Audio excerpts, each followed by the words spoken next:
GT História das Filosofias, com apoio da editora da UFMG, apresenta hoje em nossa 12ª palestra uma análise da filosofia nas análises estéticas e literárias de Walter Benjamin. Com vocês, Presença de Espírito, Ação e Surrealismo, com Sônia Campana e Ferrari. Olá, boa tarde, bom dia, boa noite, não sei a hora que os nossos espectadores poderão assistir, mas é com muita satisfação que nós estamos hoje novamente apresentando mais uma grande exposição sobre Benjamin. Hoje nós temos a professora Sônia Campaner. A professora tem graduação em Filosofia pela Universidade de São Paulo, tem um mestrado em Filosofia pela Universidade de São Paulo, com a dissertação sobre o conceito de experiência em Walter Benjamin. Tem doutorado em Filosofia pela Universidade Estadual de Campinas, com a tese Dialética e Filologia em Walter Benjamin. Atualmente é professora do Departamento de Filosofia da Pontifícia Universidade Católica de São Paulo. Tem experiência na área de filosofia, com ênfase em estética, filosofia da arte, filosofia política, atuando principalmente nos seguintes temas: Walter Benjamin, modernidade, soberania, indústria cultural e educação, filosofia contemporânea, produção artística. Atua também como assessor e parecerista em revistas do país na área de estética e filosofia da arte e estética e ética. Professora Sônia, é um prazer enorme tê-la aqui novamente. A gente que já se encontrou em outra situação. Estou muito feliz desse reencontro. Espero que você tenha um bom momento com a gente hoje também. Muito obrigada, agradeço o convite. Bom, primeiro, bom dia, boa tarde, boa noite, como você disse a todos, né? Primeiramente, então, eu quero agradecer o convite aos organizadores desse evento. Queria também prestar uma homenagem à minha ex-orientadora e amiga Jeanne-Marie Gagneban, por suas pesquisas e as suas apresentações instigantes, né? A gente tem tido, nesses dias, vários eventos que fazem homenagem a Walter Benjamin, né? Não dá para ser uma comemoração, enfim, queria lembrar que ela foi uma das primeiras aí a trazer o Walter Benjamin para nós aqui no Brasil. E notar também que na fala dela do sábado, ela fez mais ou menos algo semelhante com o que eu vou fazer agora, que é me aproximar do Benjamin, de modo a aproximar textos produzidos na década de 20, textos posteriores, né? Muitas vezes os estudiosos segmentam o autor em várias épocas, né? E considerando que há problemáticas que não estavam presentes antes, mas, na verdade, elas vão mudando de aspecto, né? O autor talvez mude também a ênfase, né, e a forma com que trata, né, esses assuntos, e é um pouco isso que eu vou fazer também hoje, né, agora. Eu pretendo trabalhar com textos produzidos na década de 20, principalmente Rua de Mão Única, né, que foi escrito em 1924, o Ensaio sobre o Surrealismo, que foi escrito em 1929, Imagens de Pensamento, que teve um período aí longo, de 1924 a 1933, e textos também, um texto, na verdade, da década de 40, que são as teses sobre o conceito de história. E ao fazer isso, né, aproximar esses temas e textos, que às vezes são tratados separadamente, eu aproximo textos que são considerados, digamos, teóricos, a textos que foram considerados, há um tempo atrás, literários. Eu me lembro que, quando eu estava fazendo doutorado, né, os colegas de doutorado me perguntavam, ou diziam, né, mas Walter Benjamin não é um escritor, ele é mais um escritor do que um filósofo, né? Então, essas coisas a gente ouvia antes, mas eu acho que agora está ficando mais claro que essa separação, muitas vezes é talvez confortável para nós, né, para nós começarmos a estudar um autor, mas que ela não faz sentido se a gente olha o conjunto da obra, né? Bom, comecemos então por Rua de Mão Única. Esse texto foi escrito nos anos de 24, entre os anos de 1924 e 1926, e compõe-se de um conjunto de textos breves que foram considerados por Adorno como uma coleção de imagens do pensamento, e não aforismas, né? É o que significa que a ênfase recai sobre a imagem, que é uma noção muito cara a Benjamin. Nós encontramos em inúmeros arquivos das passagens, do trabalho das passagens, referência à imagem e à imagem dialética.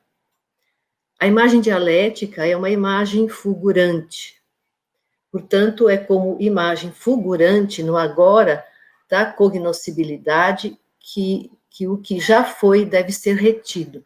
Essa frase eu retirei, né, do trabalho das passagens, no arquivo N, no qual Benjamin coloca vários textos breves, né, sobre a questão do conhecimento da história. No contexto dessa citação, então, né, a imagem fulgurante no agora da cognoscibilidade, né, nesse agora da cognoscibilidade que esse conhecimento deve ser retido. No contexto dessa citação, Benjamin ocupa-se da salvação da imagem do passado, que fulgura no presente e que exige a ação do dialético. Esse agora da cognoscibilidade representa ainda o momento do despertar. As imagens de pensamento, que se encontram, então, em Rua de Mão Única, são também imagens dialéticas, e, portanto, são imagens fulgurantes e momentos do despertar. A sua forma de apresentação corresponde à percepção do momento presente e à necessidade de a ele responder. A ênfase na imagem indica o momento de um conhecimento que vem à tona, de um saber que fulgura. Os leitores neófitos, digamos, de Benjamin, muitas vezes estranham, né, a forma segundo a qual ele escreve, nas imagens de pensamento e Rua de Mão Única, são formas breves, né, e que correspondem a essa ideia, né, de uma imagem dialética, uma imagem que surge de repente e traz um conhecimento que ainda não está, digamos, teorizado, né. Na primeira imagem de pensamento de Rua de Mão Única, chamada Posto de Gasolina, Benjamin apresenta já um programa sobre a atuação literária. Eu vou ler um trechinho aqui. Ele diz assim: a atuação literária significativa só pode instituir-se em rigorosa alternância de agir e escrever. Tem de cultivar as formas modestas que correspondem melhor à sua influência em comunidades ativas que o pretensioso gesto universal do livro, em folhas volantes, brochuras, artigos de jornal e cartazes. Só essa linguagem de prontidão mostra-se atuante à altura do momento. Nesse trecho, Benjamin já adverte sobre a necessidade de aliar a escrita à ação. E por isso ela não pode mais ser a escrita relacionada ao que ele chama de gesto universal do livro. A defesa de Benjamin aqui é semelhante à que ele faz em seu livro sobre o drama barroco e àquela que Adorno faz em Ensaio como Forma. O texto defende o ensaio como forma, esse texto do Adorno, né, defende o ensaio como forma de escrita que vagueia pelo mundo do transitório, das coisas passageiras, que com ele adquirem a dignidade perdida, com a metafísica do absoluto. Significa perceber em detalhes muitas vezes ocultos eu digo entre aspas, na essência daquilo que se vive agora. Há, de uma maneira discreta, nesses textos, tanto de Benjamin quanto de Adorno, né, mas vamos falar só de Benjamin por enquanto, né? Há, de uma maneira discreta, uma diferenciação entre o sagrado e o profano, entre a verdade eterna e inalcançável para nós e aquela que exige a nossa ação imediata. Diz Benjamin, ainda também estamos em Rua de Mão Única,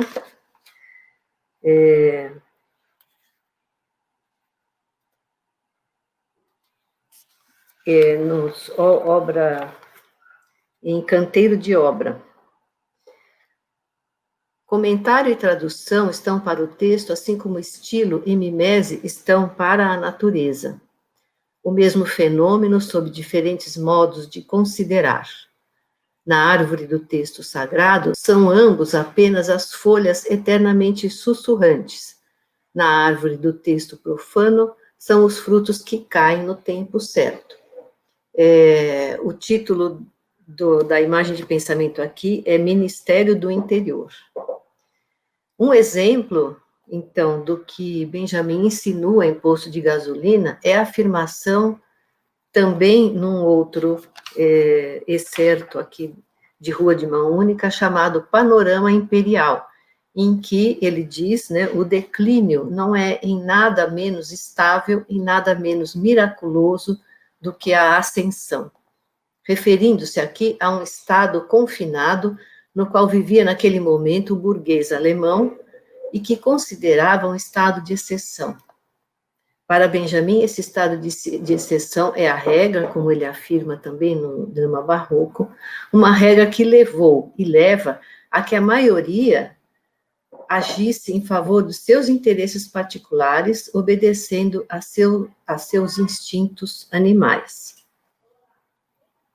Mais uma vez, no item 9 de Panorama Imperial, Benjamin diz, os homens estão encurralados no recinto deste país, os homens que estão encurralados no recinto deste país perderam o olhar para o contorno da pessoa humana. Todo aquele que é livre aparece-lhes como um extravagante. Isso tudo é uma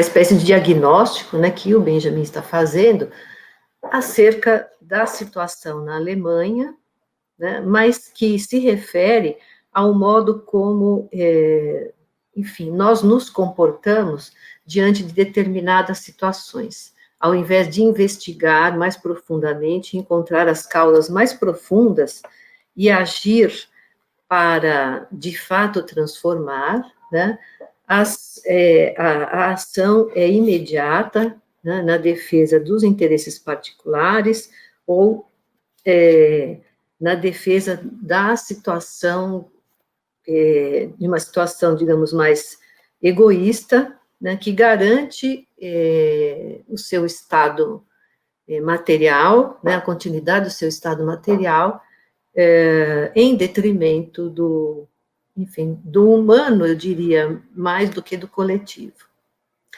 Eu passo agora a comentar mais de perto a imagem de pensamento Madame Ariane, segundo pátio à esquerda.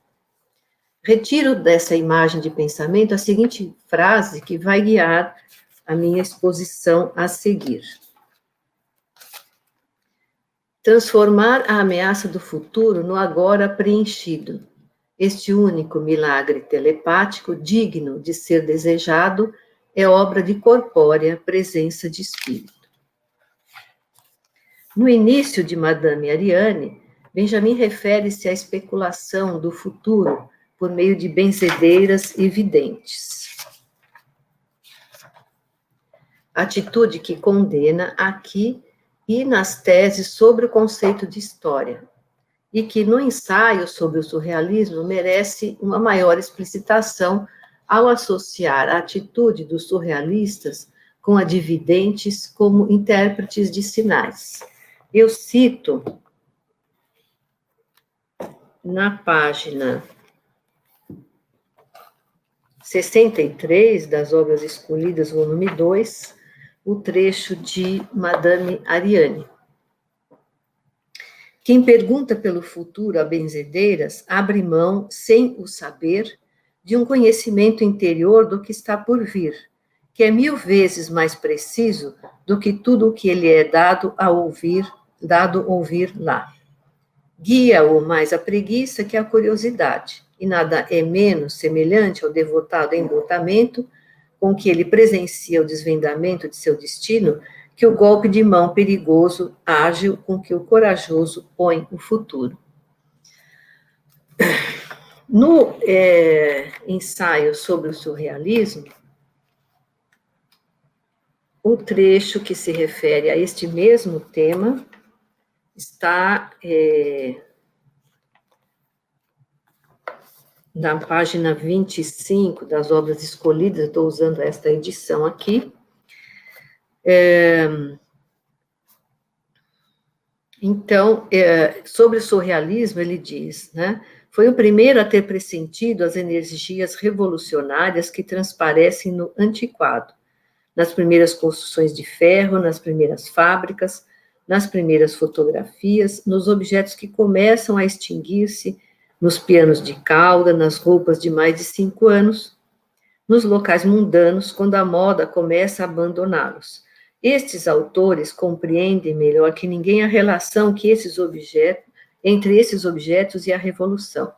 Antes desses videntes e intérpretes de sinais, ninguém havia percebido de que modo a miséria, não somente a social como a arquitetônica, a dos interiores, as coisas escravizadas e escravizantes, transformavam-se em niilismo revolucionário. Então, há aqui uma relação entre, né, esse perguntar pelo futuro a benzedeiras, né, e a consideração dos surrealistas como videntes e intérpretes de sinais, que são essa leitura, né, interpretação de sinais dos surrealistas, refere-se aos objetos do passado e não ao futuro. Então, há uma diferença de tratamento que eu vou esclarecendo na sequência da minha exposição.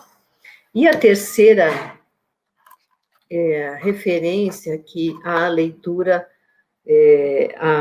ao lançar mão, né, dos videntes, está aqui na página, na última das teses, né, a tese do apêndice,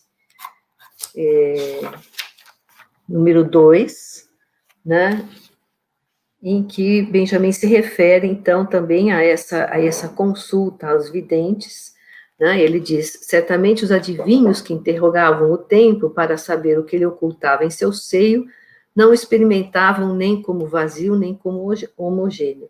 Quem tem em mente este fato, poderá talvez ter uma ideia de como o tempo passado é vivido na rememoração, nem como vazio, nem como homogêneo. Sabe-se que era proibido aos judeus investigar ao futuro.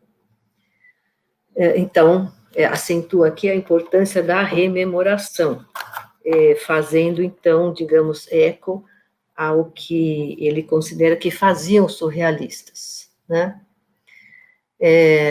Então, nós vemos no Madame Ariane, primeiro, a condenação da especulação, mas os elogios àqueles que sabem interpretar os sinais, não somente para o conhecimento, mas para a ação.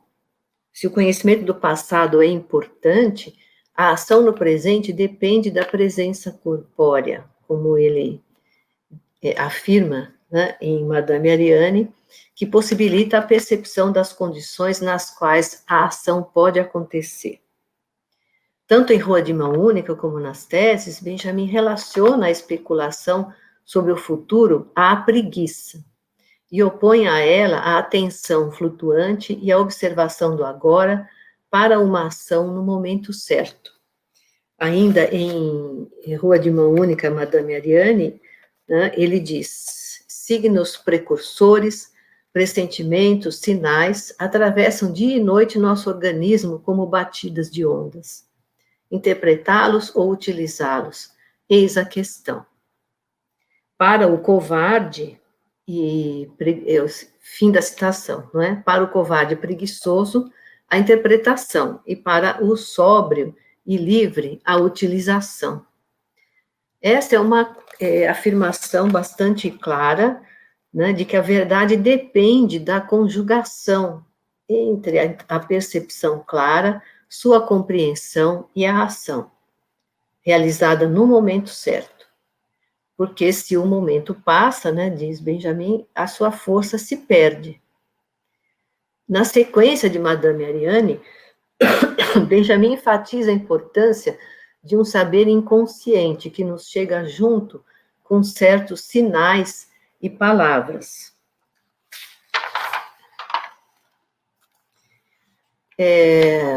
Percepção semelhante, ele nos traz, num trecho de Infância em Berlim, ao referir-se a uma espécie de choque que penetra nossa consciência quando identificamos algo que nos atinge como já vivido. Esse choque pode nos chegar através de uma palavra ou rumor. Esse trecho de Infância em Berlim intitula-se Notícia de uma Morte.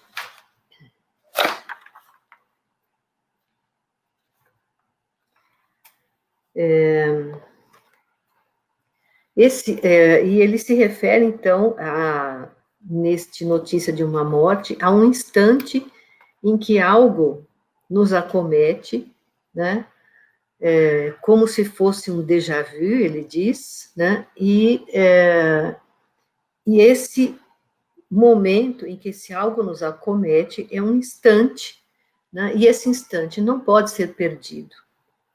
Esse instante, ele diz, ainda em Madame Ariane, é o jugo de Cáudio sobre o qual o destino se curva. Jugo de Cáudio é uma imagem que ele utiliza que se relaciona a uma referência de Plutarco, em que os habitantes dessa cidade, né, de Cáudio, eram muito orgulhosos e eles perdem uma guerra, né, e eles são obrigados a passar todos sob uma montagem, né, que os vencedores da guerra fazem, em que eles têm que se curvar para passar sob aquela montagem. Então, o instante é esse jugo de Gáudio, né, sobre o qual o destino se curva. Né? Nós temos que nos curvar a isso que nos acomete nesse momento, né? E o instante coloca para nós uma exigência a que se deve responder, sob pena de não ter em mãos o seu próprio destino. Então, aquela frase citada anteriormente, né, que eu disse que vai orientar, de certa forma, a minha fala, né, transformar a ameaça do futuro no agora preenchido, esse único milagre telepático, digno de ser desejado, é obra de corpórea presença de espírito. Essa frase diz, né, a importância dessa percepção do momento, né, que Benjamin chama de corpórea presença de espírito. É a presença do corpo e do espírito juntos numa percepção, né, que torna possível a ação. Né? No ensaio sobre o surrealismo, essa forma de leitura, né, leitura do momento, né, vem acompanhada com uma crítica ao otimismo presente nas formas tradicionais de pensar a política. Para superar digamos, o desvio surrealista no misticismo, né, dessa leitura de imagens, né, Benjamin coloca no final do ensaio, né, essa questão relacionada à política. Né?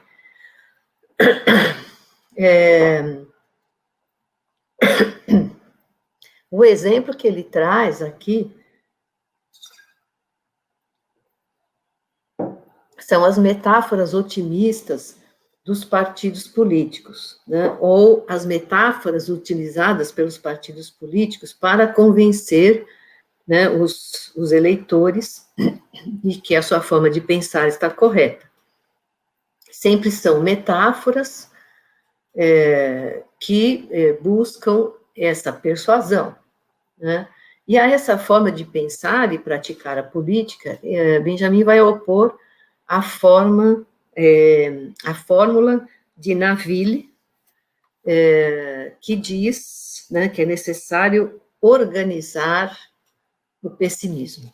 né? Isso está no texto sobre o surrealismo. Essas formas tradicionais de política podem ser melhor entendidas quando Benjamin cita o Tratado de Estilo do Aragon como uma intuição estilística feliz que precisa ser estendida, ele diz.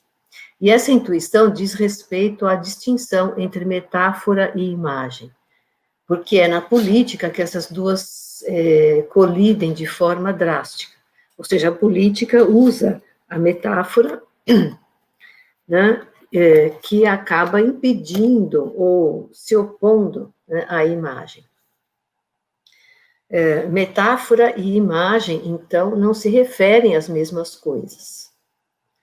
A política usa metáforas todo o tempo para conduzir as pessoas a agirem sem saber por quê ou com que objetivos, né? Benjamin, então, apresenta aqui, no texto sobre o surrealismo, né, o conceito de espaço do corpo e da imagem. O espaço da imagem é um novo conceito que, segundo Benjamin, vai permitir à intelectualidade cumprir a sua missão. O espaço da imagem permite que a intelectualidade se liberte dos preconceitos perniciosos que vêm da ideia tradicional de êxtase ou contemplação. A intelectualidade a que se refere aqui, Benjamin, claro, são os intelectuais de esquerda, principalmente aqueles que estão ainda muito presos, né, à ideia de programa, ou à ideia de uma transformação da sociedade baseada em leis científicas, né? Mesmo neste volume das obras escolhidas, há vários textos de Benjamin que fazem referência a essa crítica, né, que ele faz à esquerda alemã, como, por exemplo, Teorias do Fascismo Alemão, né, Melancolia de Esquerda, e mesmo o texto A Crise do Romance, em que ele comenta sobre o Berlin Alexanderplatz, né, também se refere ou faz uma crítica a essa visão da esquerda que está ainda presa, né, a uma forma tradicional de fazer política, que é essa forma, né, da persuasão, do convencimento, impedindo, né, que os eleitores possam pensar por si mesmos. O espaço da imagem, bom, voltando aqui, desculpa. Então, ele coloca essa tarefa, né, que é a tarefa de superar, então, superar essas limitações, né, e essa tarefa está basicamente relacionada à ação, como nós podemos ver no seguinte fragmento que eu vou ler.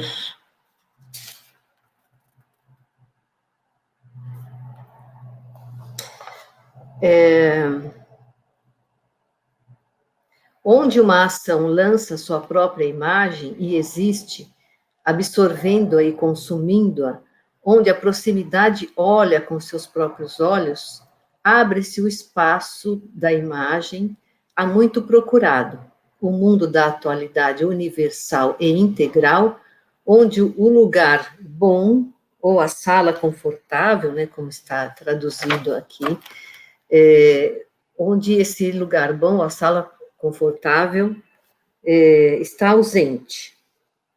O espaço, em uma palavra, no qual o materialismo político e a natureza física compartilham o homem interior, a psique, o indivíduo ou o que mais queiramos lançar a eles, com justiça dialética, para que nenhum membro fique sem rendas.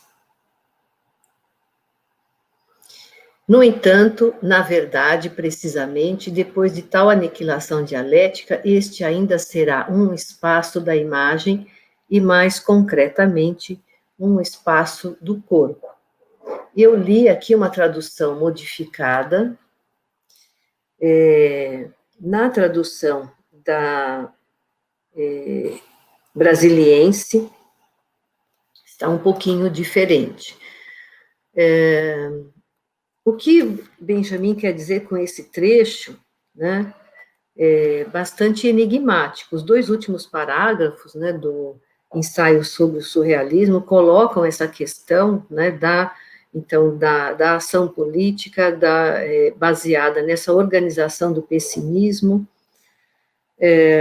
e ele, então, no último parágrafo, traz esse conceito, né, do espaço da imagem, né, o espaço do corpo e da imagem, né, em alemão, Leib und Bildraum. Então, o espaço, diz Benjamin, né, onde a política e a natureza partilham o homem interior, esse espaço é o espaço do corpo e da imagem, Leib und Bildraum. É aqui que acontece uma destruição que é dialética, porque não só destrói, mas preserva. E aquilo que ela preserva é o espaço da imagem e o espaço do corpo. Do que o Benjamin está falando? Né? Ele está falando dessa capacidade, né, que temos de captar esses sinais, né, como ele diz aqui em Madame Ariane, né, e transformar essa percepção em ação, né? O desempenho da tarefa política baseia-se nesse conceito, né, do espaço do corpo e da imagem. A ação política é uma ação que transforma, uma ação que vem de uma percepção de que as coisas podem ser diferentes. Não é um plano racional previamente estabelecido. Ela é baseada na percepção, portanto, o espaço da imagem é o corpo, né? É onde a imagem pode nascer, né? Pode-se, muitas vezes, né, ainda vou concluir aqui a questão, né, mas pode-se, muitas vezes, pensar nesse conceito como um conceito anarquista, né? Benjamin tinha, enfim, ele fez leituras, né, de textos de anarquistas como Georges Sorel, né, mas, enfim, Benjamin é o autor que não dá muito para a gente dizer, ele é anarquista, ele é materialista, ele é marxista, porque ele toma elementos, né, de vários autores, né, que, digamos assim, entre aspas, servem, né, para ele exprimir aquilo que ele está pensando, né? E o que Benjamin questiona aqui é a relação meios e fins da ação, né? Não é possível garantir que este meio realize aquele fim pretendido, né?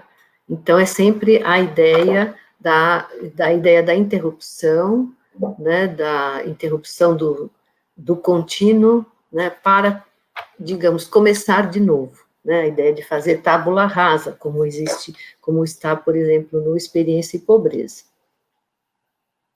A ação é onde a imagem é absorvida e consumida, é a forma como a imagem existe, e ela existe onde o espaço da imagem coincide com o espaço do corpo.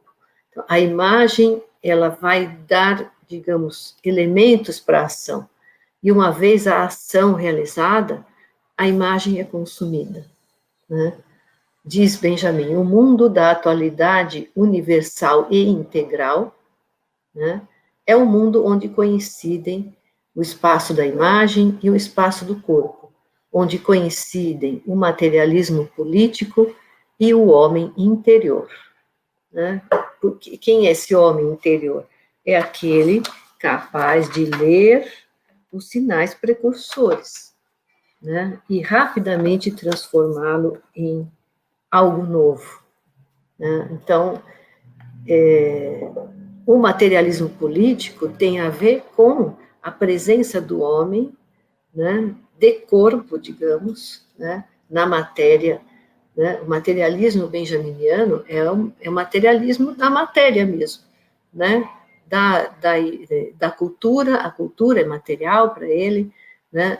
Corpo é matéria, né? Então não é um materialismo político no sentido dos partidos, né? Porque essa a crítica dele se dirige não só, enfim, aos partidos de direita, mas também aos de esquerda, principalmente aos de esquerda, porque é com eles que ele está dialogando, né? Mas esse homem interior não é o homem do materialismo metafísico, né? Esse materialismo não leva o corpo em consideração. Levar o corpo em consideração significa considerar também o coletivo, que é um corpo. Então, surge, né, a pergunta, né, como organizar o coletivo para a revolução, ou o que podemos aprender com a revolta surrealista. Benjamin sugere aqui que o coletivo só pode imaginar sua physis naquele espaço da imagem ao qual a iluminação profana nos inicia, e então consumir essa imagem por meio da ação. É isso que o surrealismo ensina, digamos, né? Levar em conta essa iluminação profana, mas agir a partir dela, né? Que significa, então, consumir a imagem. Com o conceito de espaço do corpo e da imagem, Benjamin apresenta uma forma diferenciada de conceber ação e teoria que se contrapõe à concepção de materialismo metafísico, que define a ação política a partir de fins políticos teoricamente justificados. A ação definida no ensaio sobre o surrealismo não é determinada pela teoria. O que fazer não pode ser definido por uma estratégia previamente estabelecida, mas por uma presença, que significa o exame e a compreensão do estado atual das coisas e das possibilidades de transformação. Não existe relação linear ou relação de consequência entre reflexão e ação. Isso constitui a dificuldade da exposição desse assunto. A ausência de relação linear não significa, entretanto, que não se possa desejar outro mundo. A ação vem do interior. Começa com a imagem do desejo, mas também a imagem das condições da ação e do que deve ser transfigurado. Só é possível atuar, portanto, se tivermos o conhecimento do vínculo do indivíduo ao coletivo e ao passado, que só pode ser alcançado por meio desse espaço da imagem. Muito obrigada.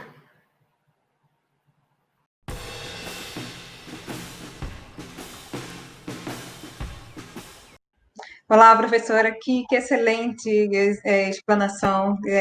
Surge várias coisas na cabeça e eu não posso também ser tão egoísta e querer fazer todas as perguntas, né? Então, eu vou fazer algumas primeiro e depois chamo os meus colegas também, que eles também têm algumas para fazer. Mas, já pensando na minha, eu achei muito interessante a forma como o termo que você escolheu, né, para tratar esse texto do Rua de Mão Única. Embora a gente saiba que tenha sido uma sugestão do Adorno, né, falar em imagens do pensamento, mas é interessante você retomar isso, porque é exatamente isso mesmo, né? E a gente entende a forma como a imagem, o lugar específico e especial que tem a imagem no pensamento de Benjamin, né? E você mostrar a correlação que tem entre uns textos do Rua de Mão Única e depois com o das teses, mostra o quanto os textos são juntos e como eles parecem que foram escritos de forma muito próximas e as imagens fazem sentido. E aí eu lembro da figura que ele usa lá no drama barroco, que é do mosaico. E aí você vai vendo que realmente a coisa é um grande mosaico. E você precisa desse afastamento para perceber isso, né? Não dá para ser próximo, você precisa se afastar um pouco para entender que é um grande mosaico esse pensamento. E na minha dissertação eu tive a oportunidade de falar um pouco das imagens dialéticas, né? Não com a profundidade que eu esperava, mas estava lá um pouco. E eu gostaria que você pudesse falar um pouco mais desse lugar especial que tem a imagem dentro do pensamento do Benjamin, que eu acho que é fundamental para a gente entender realmente essa obra, né? Esse pensamento, essa imagem total do pensamento do Benjamin.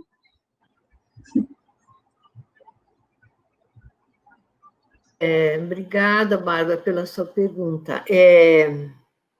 Então, eu acho que até já falando um pouco sobre como o Benjamin chega aqui, eu acho que não só aqui, não é, mas os estudos benjaminianos na Alemanha começaram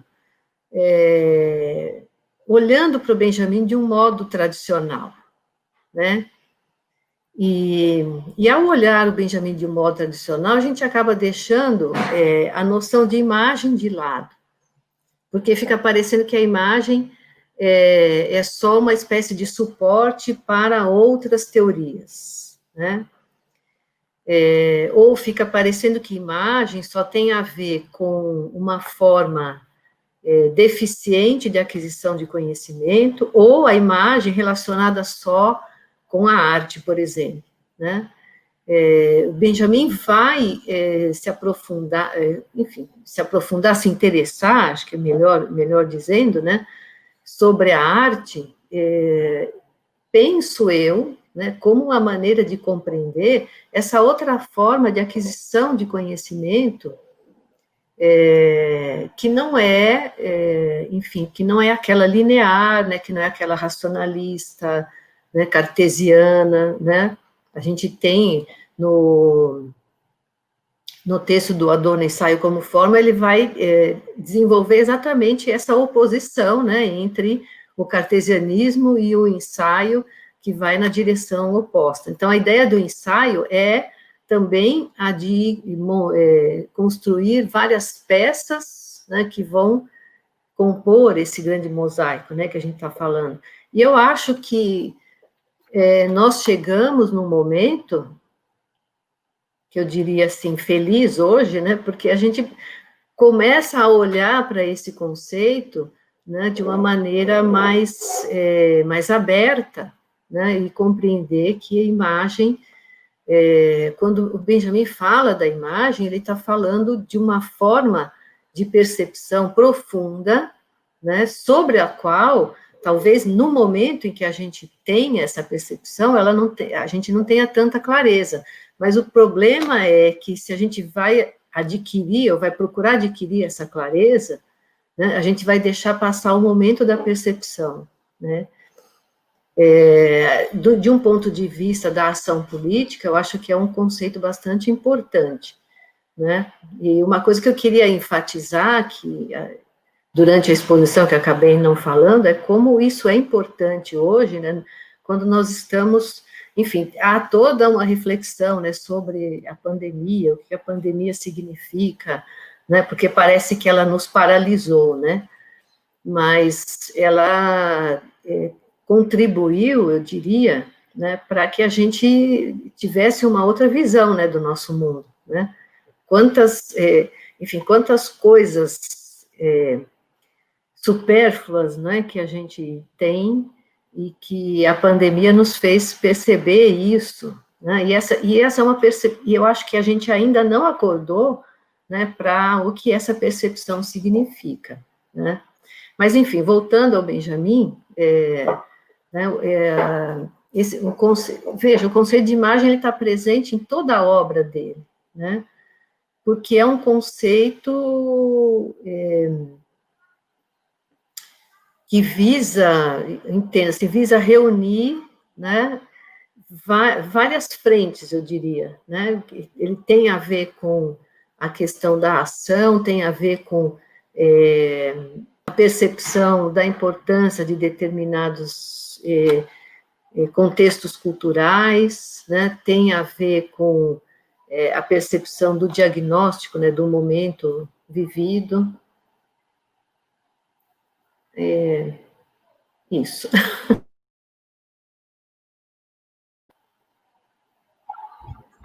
Muito obrigada, professora. Realmente é instigante demais, né? Eu nunca me canso de dizer que cada vez que a gente se debruça, que eu me debruço sobre os textos de Benjamin, eu consigo perceber coisas que não tinha antes e o quanto é enriquecedor, né, esse pensamento, porque são camadas e camadas de significação. São imagens e imagens e imagens que vão se formando. Eu gostaria, então, de convidar o Rodrigo Micos, que ele tem uma questão para fazer também para você. Rodrigo, se você puder. Olá, professora, tudo bom? Muito obrigado pela apresentação, viu? Foi bastante enriquecedor, assim, na medida em que o Benjamin me auxilia, assim, para pensar algumas coisas que você tocou ali, esboçou um pouco. Esboçou bastante profundeza, porque ao longo da tua apresentação me pareceu, assim, se eu pudesse colocar uma locomotiva para sua fala, seria um pouco o Benjamin sob o signo do tempo. O tempo para o Benjamin é um fator estritamente importante e é impossível de desvincular a imagem dialética de alguma noção temporal, né? E recentemente eu estava lendo um texto que comenta um pouco a instituição do tempo no capitalismo como sendo o tempo homogêneo e vazio. E esses sociólogos do tempo dão um nome, é um artefato técnico que produz o tempo homogêneo e vazio, que é o relógio. É a métrica do relógio. E as reflexões do Benjamin parecem querer se indispor, né, num bom sentido de indisposição, com o tempo do relógio, né?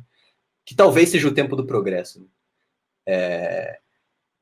Então, eu ia pedir para você comentar um pouco mais se faz sentido ou não pensar, em alguma medida, a sua exposição sobre o signo do tempo, e se eu puder organizar um pouco melhor por que eu falo isso, que você chegou a comentar um pouco a ação política que não está mais conformada por uma ideia de causa final, né? A gente faz isso a fim de alcançar aquela finalidade, mas pela dependência da presença, né? Pela identificação e detecção do próprio passado, né? Talvez a ideia de que você comentou, né? Da existência, da possibilidade de outro mundo, a gente pode detectar aquilo no passado, a fim de organizar o nosso pessimismo no tempo presente. Desculpa me estender um pouco, mas porque realmente me atiçou bastante isso, assim. No nível geral, assim, é só se convém, né, pensar um pouco daquilo que você colocou e pensar o pensamento benjaminiano sob o signo do tempo, né? Eu acho que era isso, obrigado. Sim, o pensamento do Benjamin tá muito relacionado com a questão da temporalidade, né? Principalmente nos textos que ele vai trabalhar a questão da história, né? Nos textos que ele vai trabalhar sobre Paris, né? E que ele vai perceber, né, a cidade de Paris, né, como uma imagem, né, da modernidade. E que imagem é essa? Voltamos à questão da imagem, né? Que imagem que Paris sintetiza, né? Então, dizer que a cidade de Paris é uma imagem, né, é dizer que ela é complexa, ela tem inúmeros elementos, né, que vão expor, vamos dizer assim, a noção, né, do capitalismo moderno. E uma delas, sem dúvida, é essa que você se referiu, né, a instituição do tempo homogêneo e vazio, que não corresponde exatamente ao século XIX, né, o relógio, Descartes já pensava, né, em Deus como uma espécie de relojoeiro, né, mas a questão do tempo está ligada também a essa ideia, né, de atingir uma finalidade, né? Se o tempo é homogêneo e vazio, né, ele vai, os acontecimentos vão se seguindo, né, no sentido de alcançar uma determinada finalidade. O que é que a gente perde com isso? Né? A gente perde o momento, né? Porque você está sempre olhando para frente, né? A ideia de opor o passado, né, no Benjamin, eu acho que não tem só a ver, ou talvez não tenha necessariamente a ver com pensar o conceito de tempo, né, mas pensar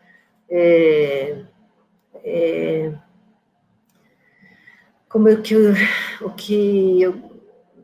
eu poderia colocar isso, né? A sucessão de acontecimentos que tem ou não uma relação. Bom, deixa eu voltar aqui, porque eu acho que me perdi um pouco, né? Mas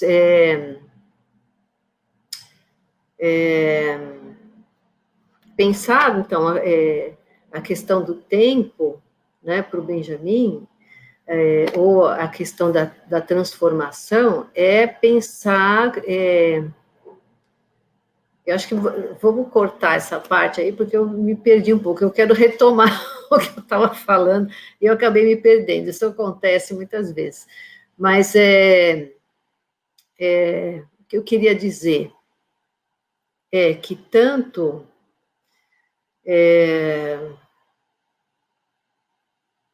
eu não sei onde que eu parei, que eu queria retomar. Você lembra?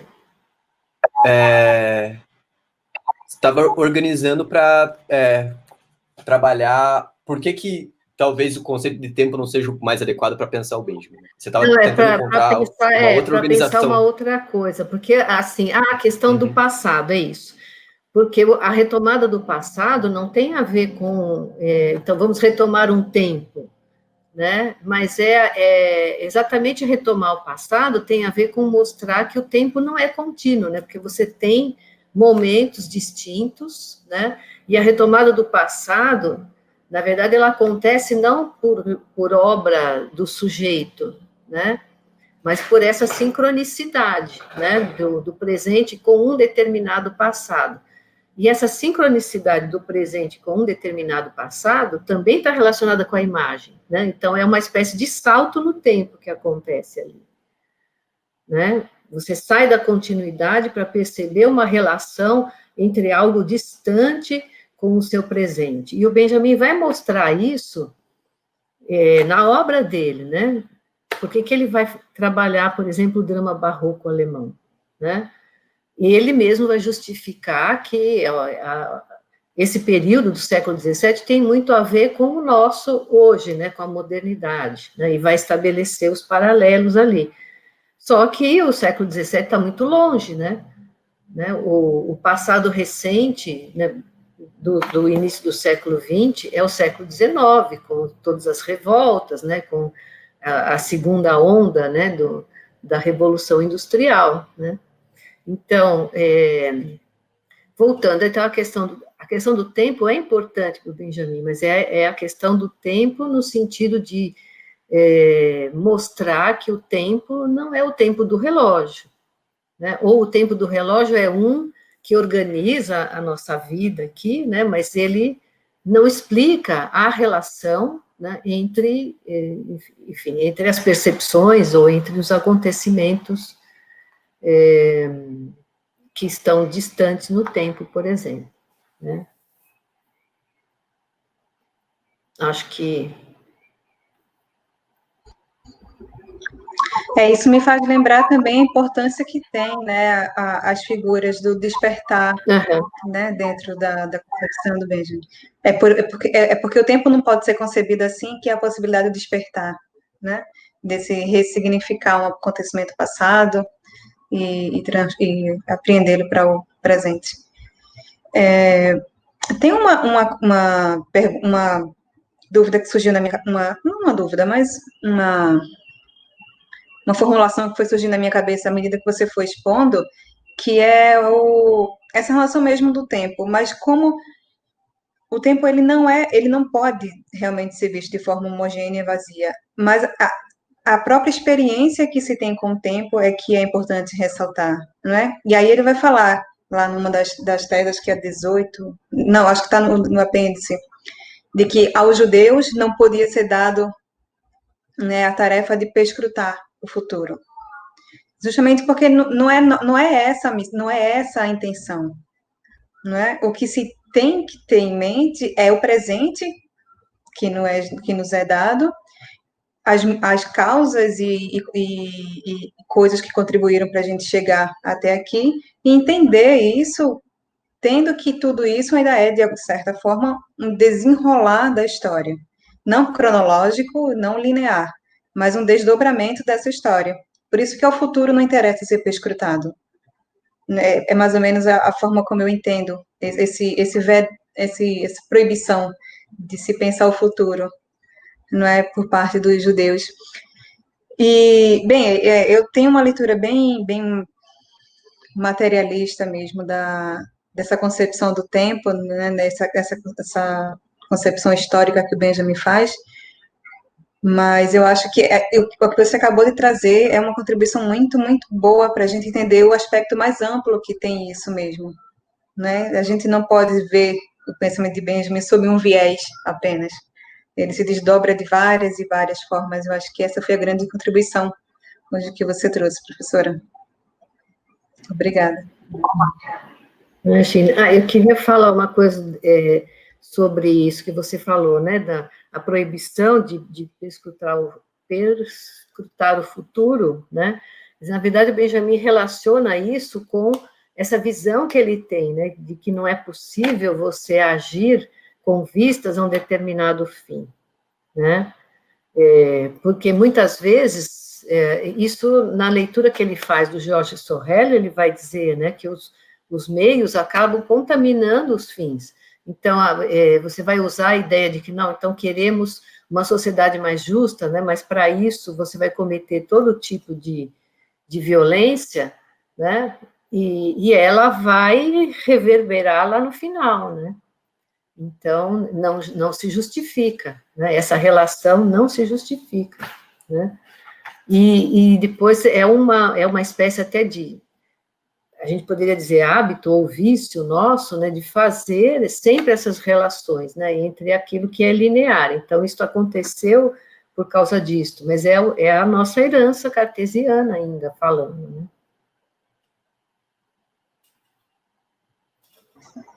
Isso também me lembra que esses fins que não podem, que os meios não justificam os fins, né, que está presente lá no Sobre o Poder como Violência, né, como ele já denuncia ali, que a esse direito não pode se dar essa prerrogativa ou essa desculpa, vamos assim.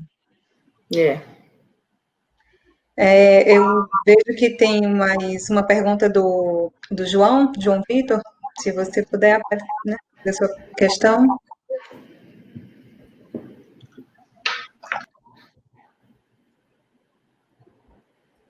João, só liga a câmera. Tá. Professora, tudo bem? Eu estava pensando uma coisa ao longo da sua exposição que me é muito cara, eu acho, no Benjamin, que é essa prática de interpretação de sinais, né? E porque lendo Benjamin, eu fui vendo que parecia que ao longo da obra dele parece que sempre aparecem diversas figuras da interpretação de sinais desde cedo, né? Do leitor aparece, eu estava retomando aqui, aparece do adivinho, né? Do paleógrafo, vai aparecer do fisionomista, vai aparecer do químico e do alquimista, do filólogo, do crítico, do grafólogo, do astrólogo, é uma coisa muito, muito maluca, como do intérprete de sonhos, do colecionador, parece que elas vão é uma mudança, né, mas parece que sempre tem um fio do intérprete de sinal correndo naquilo. E ao você trazer a ideia de que o materialismo benjaminiano seria um materialismo da matéria, né, do corpo, me veio a questão de como essa interpretação ela passaria pela matéria, né? E até lembrando acho que da sua tese de doutorado na filologia, né? O lugar que o texto ocupa nessa interpretação, mas também que lugar esse livro da natureza também ocuparia. Mas fazendo esse movimento no sentido do instante crítico, do leitor de sinais, dessa percepção,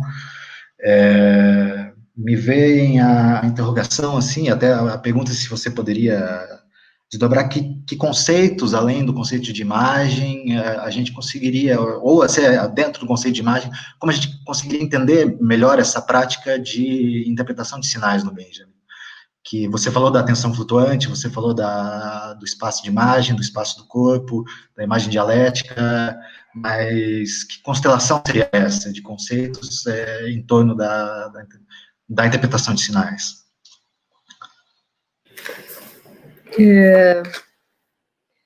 Olha, eu acho que a gente poderia acrescentar aí a tradução, né, a escrita, todas elas são uma forma de dizer, né, sempre indireta, né, sempre formas de dizer mediadas, né. Eu me lembrei aqui também, porque enquanto você falava, fui procurar o texto em que o Benjamin, de certa forma, teoriza, né, essa questão, que é a doutrina das semelhanças, né, e aqui ele fala, por exemplo, de correspondências naturais, que aparece lá também no Baudelaire, né, então ele vai falar como você tem lá dois momentos do Baudelaire, né, o Baudelaire das correspondências e o Baudelaire das alegorias, né? Então, são formas isso está também numa certa antropologia, né, benjaminiana, né, que vai entender o nosso corpo como um receptor, né, de impulsos, digamos, né, de pulsões que podem se traduzir, enfim, de várias formas, né, a primeira forma é ou não sei se é a primeira, né, mas uma das formas é a imagem, né, outra forma é o gesto, outra forma é o movimento, outra forma é a escrita, né, a fala, e depois a escrita. Isso tudo está num ser só, né, é interessante, eu, assim, ultimamente gosto de pensar isso, né, que nós não dá para ficar separando, né, então tem o ser que pensa logicamente, o outro que tem a imagem, né, tudo dentro de um e que isso não se comunica, né, dessa forma a gente seria, sei lá, seríamos todos esquizofrênicos, né, Mas eu te responderia assim, né? São todas essas. Tem aquilo que a gente poderia chamar também, que eu escrevi um artigo sobre o né? E me lembro que quando fui no lançamento do livro da Jeanne Marie, ela colocou na dedicatória para mim, né? Alguma coisa relativa aos fetiches, né? A todos os fetiches que, na verdade, de que fala o Benjamin, né, que são, enfim, esses elementos por meio dos quais a gente se lembra de outras coisas, né, se lembra de eventos ou de sensações, né, então acho que é isso tudo. Então, eu acho que é um momento interessante, né, de ver o Benjamin maior do que as teorias que ele empresta, digamos, né, que ele traz, né, e que acabam compondo, né, o pensamento dele, né, não são o pensamento de outro que está lá, né, mas ele transforma, né, então isso também é uma outra forma, né, de leitura de sinais, digamos, né, ele mesmo é um colecionador, né, ele mesmo é um paleógrafo, né, um leitor das estrelas, né.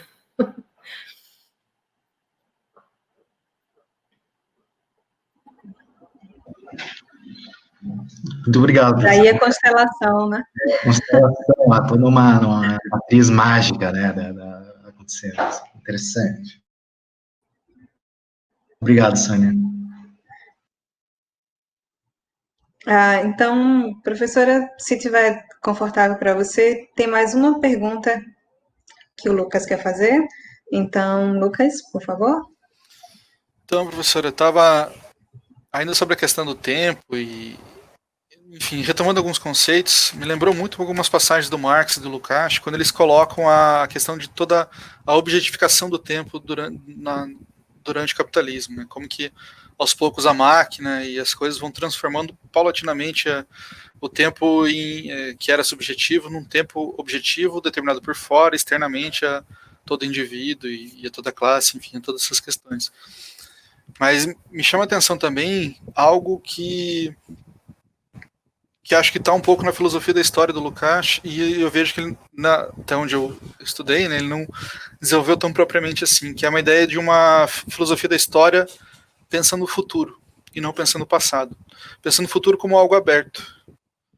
E isso me lembra muito... Eu estou fazendo um pouco disso, porque isso me lembra um pouco da fala do Paulo Arantes, recente nas jornadas do Benjamin, sobre o fim da história e sobre a questão de como o capitalismo dá fim para a história, enfim, extirpando essa experiência do passado e todas essas questões. O que eu queria pedir para você explorar, enfim, se você se sentir confortável em responder essa pergunta, né, é explorar um pouco essa, não sei se tem também, né, essa relação entre cada vez mais essa objetivação do tempo, essa determinação do tempo de uma maneira completamente externa à própria ação e à própria subjetividade, ao mesmo tempo que um outro elemento que compõe de alguma maneira algo mais objetivo, que é essa história compartilhada da gente, né? Essa história que não é propriamente de cada indivíduo, mas é algo que a gente vive em comum, que é o nosso passado, que é a nossa experiência presente. Ela cada vez mais é extirpada também desse convívio parece que é uma relação dialética que ocorre ao mesmo tempo, né? Ao mesmo tempo que a gente é destituído da nossa própria subjetividade, a gente também é destituído da nossa objetividade enquanto, enfim, um ser social. Eu sei que eu não falo muito dentro dos conceitos benjaminianos, mas é um pouco da minha herança filosófica do Lukács. Assim. Não sei se deu para entender muito bem a minha questão, mas é como pensar com o Benjamin um futuro possível, né? A partir desse contínuo apagamento do tempo, né? Do tempo como passado e do tempo como do tempo como a própria subjetividade.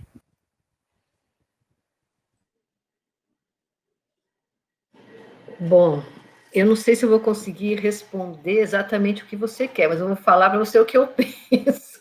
E aí você vê se consegue aproveitar alguma coisa. Eu sou, assim, um pouco avessa a todas essas teorias da conspiração ou do fim do mundo, o fim da história, o fim disso, o fim daquilo, né? Eu acho, assim, que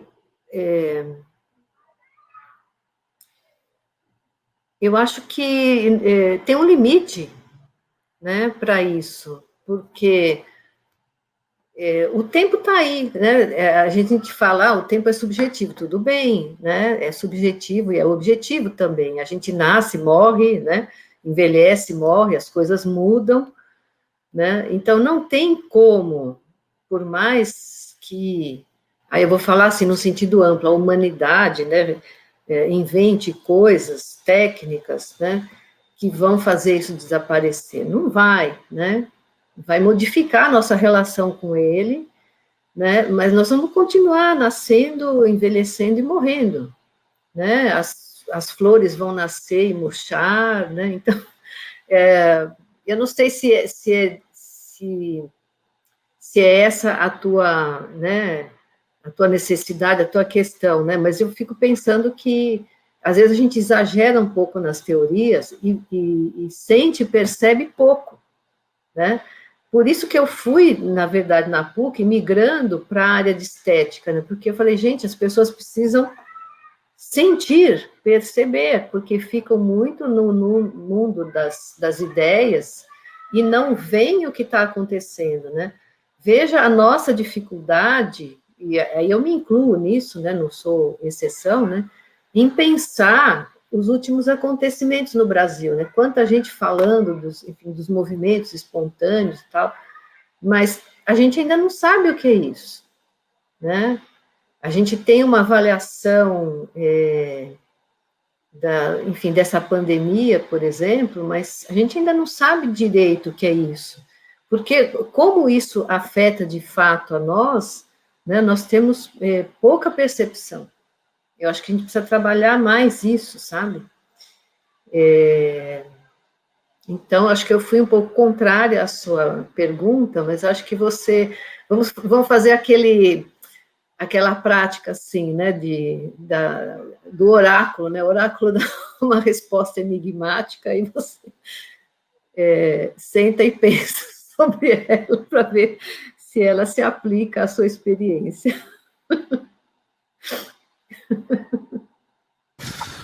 Obrigado, professora.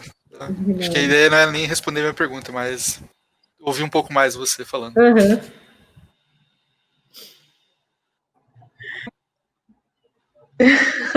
Muito bom. E é meio isso também, que a gente vive muito nessa necessidade de perguntas e respostas, né? Sim. Às vezes nem se dá tempo de entender que perguntas são essas que a gente está tentando colocar, se a resposta é tão urgente mesmo, tão necessária. Muito, muito bom. Então, era isso, professora. Muito obrigada pela sua participação aqui com a gente. É um prazer muito, muito grande revê-la. E espero que todos que tenham nos assistido tenham gostado bastante. Tenho certeza que vão gostar. Foi um papo muito, muito bom, muito, muito enriquecedor. E se você tiver mais alguma coisa para dizer, algum projeto, algum evento que queira anunciar, ou alguma consideração final, pode ficar à vontade. Não, eu só queria agradecer a todos, né? E agradecer a você, né? E foi também muito bom revê-la. E é isso, acho importante a gente fazer esses eventos, né? Para ir nos esclarecendo, a gente também se esclarece, né, com as perguntas que a gente recebe, porque muitas vezes são aspectos que a gente não pensou, ou que a gente precisa pensar um pouco mais, né? Então, toda essa conversa é muito, muito boa, né? É uma relação humana através da máquina, mas a gente continua, né, insistindo, né, sobre a importância dessas relações. Muito obrigada a vocês. Muito obrigada mesmo, professora. Eu convido a todos que continuem nos assistindo. O evento ainda tem algumas palestras para acontecer. E até mais, até a próxima. Tchau, tchau. O Colóquio Walter Benjamin é organizado pelos estudantes da Universidade Federal do Paraná e pelo GT História das Filosofias, com o apoio da editora da UFMG e do NESEF Gefilo e do GS PBC.